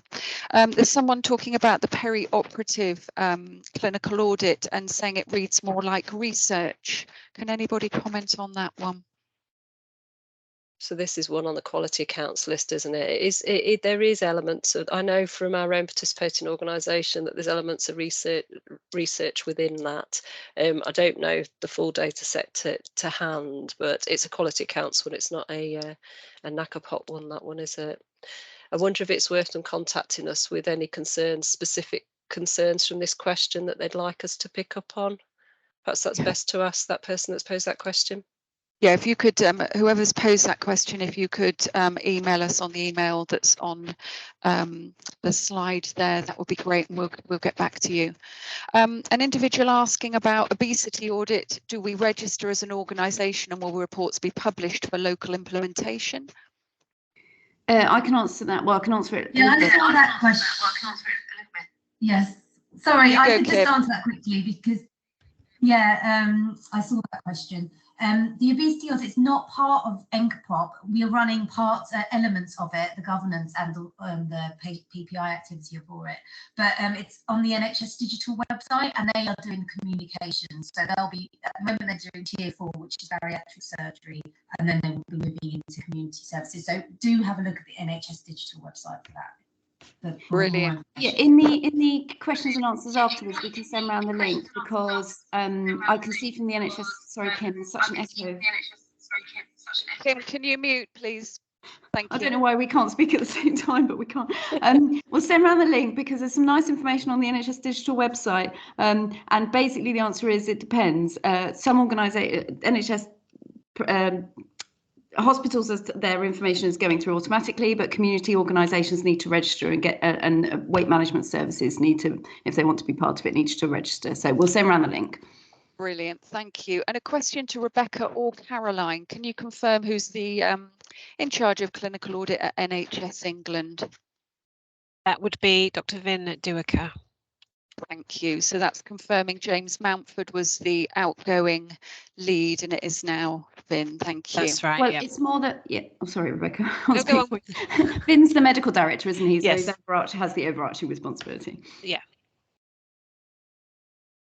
So coming to the questions on the poll, being mindful, we've got Vicky, if I can go to 12 o'clock on the dot for your close, or do you want 1 minute? No, yeah. That's absolutely fine. Okay. Some comments coming through.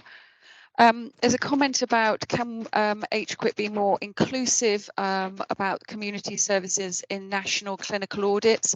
We seem to be forgotten. So a comment that's important. A question for NICE, how many quality standards will be released by NICE? It seems to be a growing number. Actually, I think on the presentation that I gave is the number, which I haven't got to hand, but it's a very small number of quality standards will be published this year. If you bear with me just 1 second. Don't worry, for the purposes of time, what we'll do is we'll put that in the Q&A that we do all the answers. 11 Brilliant. updates and no new ones for the coming year, for this year. Thank you so much. There's an anonymous comment. The word improvement seems to be conspicuous by its absence in the word clouds. Really interesting, actually, because what we are talking about is improvement. So the questions coming through. Question about is, does Yorkshire Network have a chair? So we'll take that back on the Q&A, unless Vicky, you can answer that one. That's for Jörn, isn't it, for Yorkshire? It is, yeah. They're going out for expressions of interest again. They've done 2 rounds. Currently they had a volunteer chair for June, and they're having a volunteer chair in September. It's a have a go, see if you fancy it, and then the expressions of interest going out again. Okay, thank you. Caroline? Happy to answer the opt-out questions. It's such a good one. Yeah. So I'm switching between screens. I think it says, why aren't all the audits exempt? Well, because the opt-out is a really important aspect of NHS care, and it's, you know, from the highest level, the opt-out is extremely important. So any exemptions to the opt-out has to be considered extremely carefully. To override a patient's opt-out is taken very seriously by the NHS and by NHS England, and therefore the individual case needs to be made that it is necessary to do that for good quality data. NHS England might want to say more.